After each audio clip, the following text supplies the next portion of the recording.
အခုဘာလုပ်မလို့လဲဘာလို့အင်ဂျီလဲမှာလားပူလို့လေဩ ဟိုတယ်ကိုကူမစားရတော့အဲကောင်ကသိမအေးတော့အရန်ပူတာပါရှင်မုတ်တွေအများကြီးစားဖို့ထက်လာတာပေါ့နော်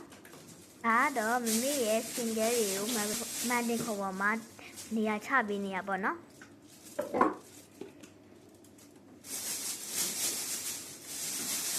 ပြီးရင်တော့အဝယ်လဲပြီးဟိုတယ်ဝင်းအတွင်းလျှောက်သွားကြပါတယ်